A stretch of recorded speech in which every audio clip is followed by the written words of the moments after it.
sticking around. I realize I'm like second to last, and I'm in between you guys and getting more alcohol in your bloodstream than happy hour. So, also, this talk, even though I love getting in the weeds of technical stuff, it's not really a technical topic. So, if you're not technical, or if you are and your brain is dead, you're in the right place. So what I'm going to be talking about is decentralizing security for scale. So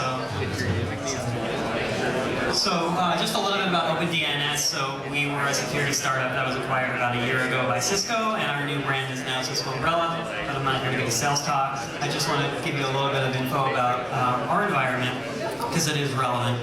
And sorry if I'm looking back a lot. I realize that the slides don't actually show me on here, so I'll turn around and see them.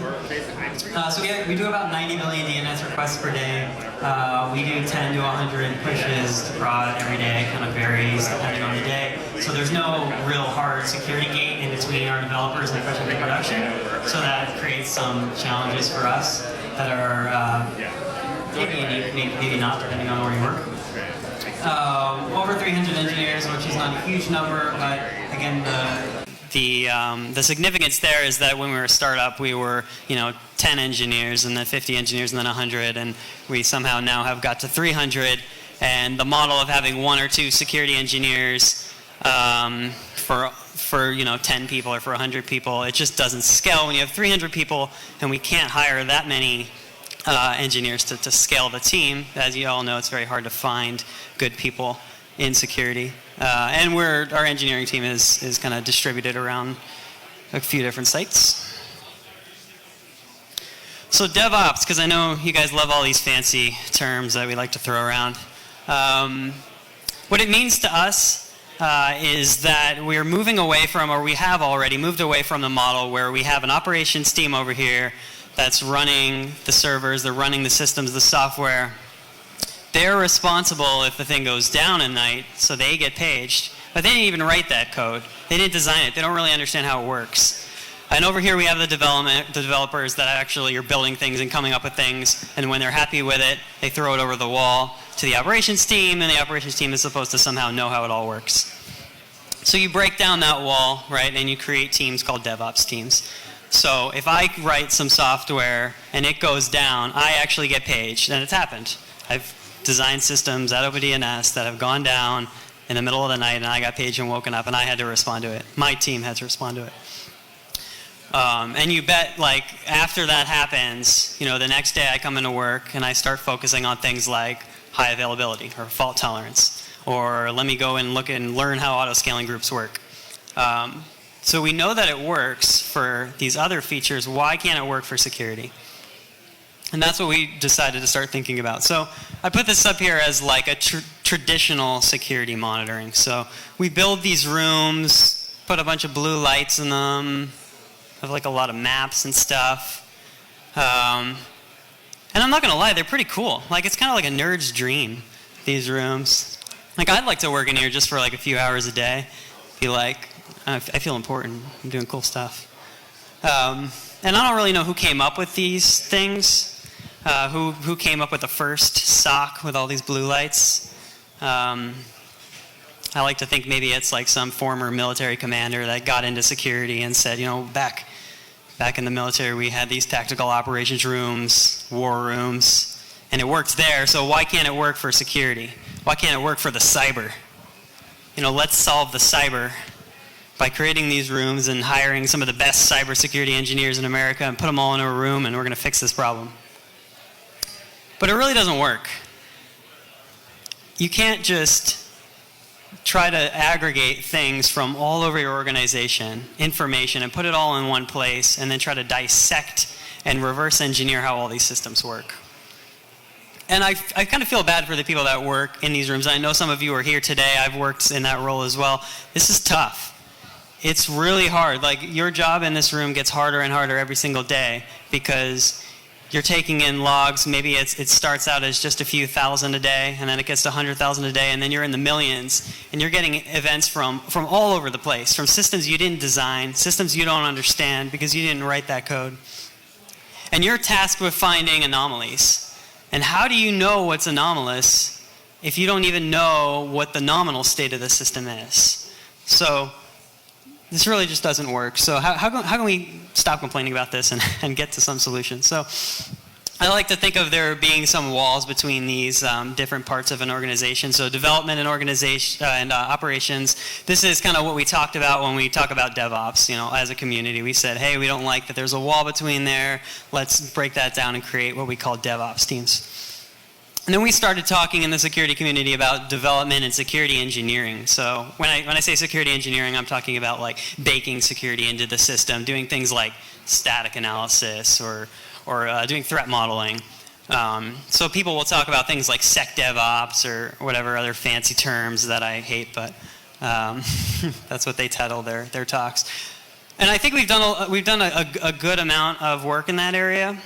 We're getting developers to think more about security and how do we write secure code, but I don't think we've really talked a lot about this last one, which is how can we break down the wall between development and security monitoring? So how do we get rid of those blue rooms, or maybe keep the blue rooms, but instead of having one giant blue room, let's have one for every team. If you write some code and you're the one responsible for if it goes down at night, and you're responsible for the availability of that, then you understand how it works and how to keep it running. You also should get those alerts when you're getting attacked. Hey, there's some weird SQL queries coming in. Well, I don't know if those are anomalous or not, but the team that wrote the product, they could tell you right away whether that looks normal or not. So why not let them do that work? So I put this up here, and it's maybe a little bit of a misnomer, but so what I'm saying is most small engineering organizations don't usually have things like performance teams, scalability teams, and availability teams. Now I know that there's people in this room that work on teams like this, so I'm lying a little bit, but in general, a lot of companies don't have these things. So if we don't have those things, why do we have security teams? So let's step back for a second and assume that we do have these teams. So let's take performance engineers, for example. So one thing performance engineers don't usually do is like go running around the organization trying to convince everyone that you need to write fast code. You need to write it now. It's really important if you don't write fast code. They also don't write unit tests for code that they didn't write. Doesn't make any sense. Why would you do that? And they don't aggregate logs from 1,000 different components all into one place and then spend just like tons of resources doing things like data science and ML so that we can try to like find that one needle in the haystack anomaly. For all these things that really you could probably go walk up to the teams that are writing these products and say like, hey, this thing looks weird. Is it weird? And they might be like, no, that's totally normal. But that other thing over there that looks normal to you, that's actually really weird. But we do all of these things in security for some reason. I don't know why. But it doesn't have to be that way. So, product teams understand their product better than everyone else. We said that. And if we decentralize security monitoring, we get another benefit too. We can eliminate this back and forth politics and communications that we have in our organizations between groups, right? How many times you guys work on security teams have you had to try and convince someone that this security of fixing security was important? Or you had to escalate it up the chain and get a VP involved. This is so important, we need to get it fixed. It seems like the developers don't care about security. That's what it seems like from our perspective. But I think when you really start talking back and forth and you have that communication and you don't have this barrier, you realize that's not really the case. People do care about security, they just don't really know where to start. If you tell someone, hey, go secure that thing, where do I even start? If you are someone who works on like a red team or you're a pen tester and you've attacked things, do you really know how to fix those things? Some people are great at doing both. But a lot of times I've seen people say, hey, I broke your thing. I found an XSS. And then they say, okay, help me fix it. And they're, oh, I don't know, I haven't used that language before. So we need to get those people working, get everyone working together more. And I think we can get the benefits we saw from DevOps over in this new model with security as well. So what we saw with DevOps is if teams own the full stack of their product, then they're more responsible and they're going to build things that are more reliable because frankly they don't want to get paged for the thing going down. So if you also say that, hey, security is also your responsibility, then you can be pretty sure that people are going to start thinking about security and they're going to come after you to ask, hey, how do I secure this? And I think we saw this in our organization when we started pushing this down, and and promoting this model, we changed from a mode where the security team was going after each dev team and poking at them and saying, hey, security is important. What are you doing there? Let us scan your stuff. We moved from that to the teams are actually coming after us and saying, hey, we want to do threat modeling. Hey, we want to know how do we fix this this particular vulnerability that this scanner says we have. What's the best way to fix it? And that was pretty awesome. That was kind of exciting for me to not have to be the bad guy and instead actually be someone that can help. So the security team is not responsible for security, and that's kind of like the model we're trying to adapt at OpenDNS. And every team is responsible for their own security. So that's nice and easy to say, but I'm sure that if you all went back to your companies or wherever you spend your time tomorrow and you said, hey, we're not responsible for security, Chris said, your CISOs might not be so happy. So there's two things. So one thing is this really does have to get support from the top. Like the upper level directors, managements, and C-levels and all that, they need to like be on board with this. That engineering teams are responsible for security as a part of what they're building, just like availability is, just like performance is. You know, engineers don't usually say like, I don't care if my code's not fast, that's the performance team's job. But I hear people say that for security, like, I don't know about security, like the security team will handle it. So that's one thing. That needs to like come down from the top. And then the second thing is that the security team then needs to start shifting focus. So I'm not saying you shouldn't have security teams and that we all should just stop showing up to work. But what I am saying is that we need to shift what we spend our time doing. So instead of doing manual triaging and processing and trying to scan things and find who owns this asset that I scanned that it had a high criticality vulnerability, we should leave that to the teams and let them do it. And in order to let them do it, that means we need to spend more time on development, developing security tools, doing education to an extent, but I worry a little bit to say that word because I think we need to make it extremely easy for developers to use. Things like if you're running Jenkins to do CI, for example, a lot of development teams will run things like linters, right? Oh, I want to run this linter to make sure that my Python code is really pretty and follows a standard, so I'll run like pep8. Well, why not just run something like Bandit in there as well, right in your job? I think if you see those things coming in, you're going to want to fix them. It's kind of like a gamification of sorts. Okay, so enough preaching that idea. So I just want to talk about two of the tools that we're hacking on that I think are kind of going in that direction of empowering developers to do security or to take on security. In very early stages with this. So really, really interested to get feedback afterward and find me and we'll chat. But the principles here are that they need to easily fit into the current team's workflows. So we can't build some tool that's going to require them to spend a lot of effort to get started or else they're just not going to want to do it. So find what they're already using, like maybe you use GitHub inside or maybe you use Jenkins. Integrate it in with those things. I mean, even if you don't like them very much, it doesn't matter. Like just integrate it in what's going to be the easiest solution for the developers. No reinventing the wheel. We don't want to like write, yet another secrets management tool or yet another name your tool, right? We want to just use the stuff that's already out there. If there's really something not there, we can write it and open source it. But the open source community is amazing. Like, let's take advantage of that and let's just write just enough code to integrate it in with our workflow at our companies to make it easy. It should be automated. We're huge on automation, on APIs. If we have to click a button, we get really mad. So make it automated, make it easy. Don't like make someone have to manually do something.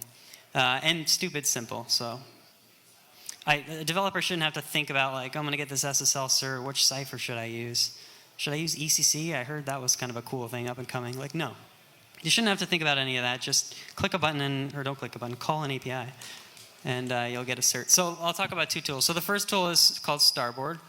Again, like extremely simple, this thing. It's not fancy at all. What we were looking for was just a way to do very, very simple port scanning. So as we were moving from the model of rack and stack hardware data center that we had for years and years, and we were moving more into the cloud. Of course, we're in AWS. Of course, we're doing Docker, all these things. Of course, that model of that central firewall where a security team manages the ACLs just doesn't work anymore. Developers themselves are writing security groups around AWS EC2 instances. Developers themselves are writing in Docker. We have a Docker hosting platform that has its own little firewall thing for each container. The developers are writing that. They can expose things to the internet. There's no sign-off. And so how can they monitor that things look like the way they want them to look? And so we wrote this super simple thing. Basically, you can spin up these little Nmap scanners that do port scans at different perspectives in your network. And I made a really simple, even more simple example here, which was, let's say I just have something and I want to know what ports can I access from inside my network and what ports from outside.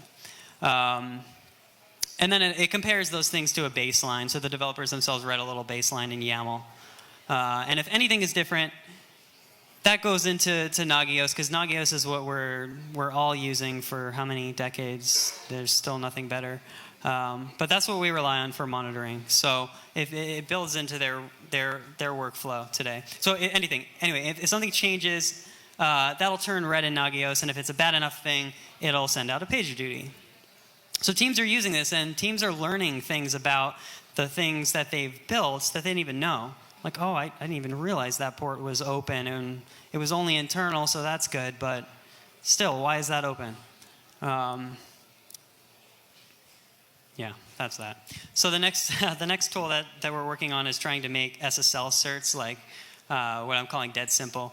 So we, for a long time, and still in many cases, had this very manual process that I'm sure a lot of people have, where the developers are having to figure out how to create a key, and then how do I create this CSR thing, and then let me Google for the commands and copy and paste them, and then I have to somehow upload my CSR to this CA, and it's very, very complicated. We started using a tool from Netflix called Lemur, which is really awesome, by the way, and that helped us move forward quite a bit. So developers instead were going to that tool, and they were requesting certs from there, and then that thing kind of does the magic for them. But we wanted to make it like even easier. How can we make it even easier? So what we're building is this thing called VINs, and basically you call this API and you say, hey, I want a cert with these domains. In this case, I just have like these two, store.opendns and store.umbrella.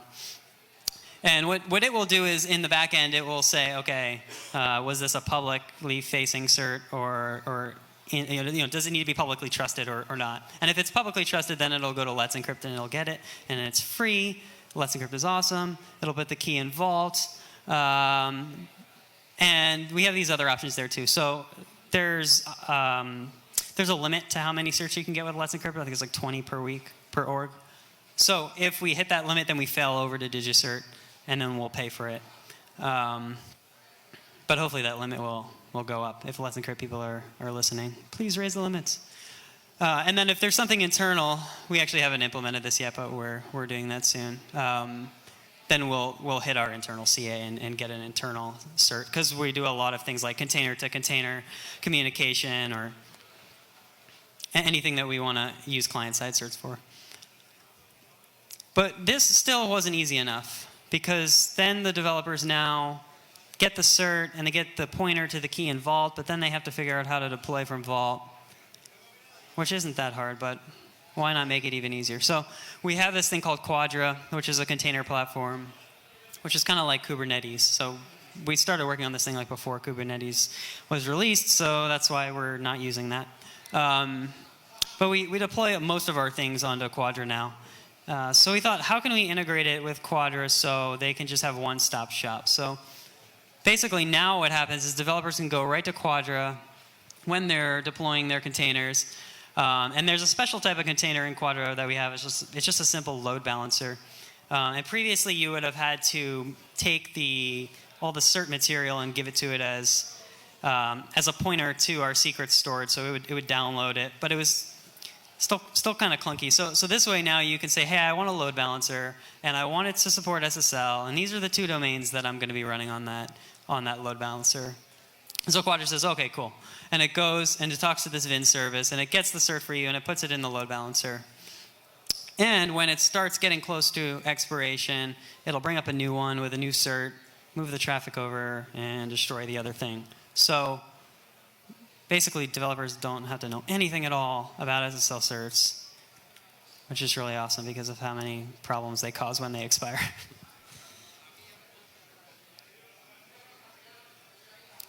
And that's pretty much it. So honestly, guys, I really just want to like kick off like a discussion, like not here right now, but when I go down. If you have questions or if you have ideas, I really want to like know if you guys are thinking around like the same path, and if you've done some of this stuff already. I'd love to learn more about what works and what doesn't work, because I know this is for us kind of a new idea, and you might say, hey, that doesn't work, Chris. I'm sorry to tell you, we tried it 5 years ago. But just find me in chat. Thanks.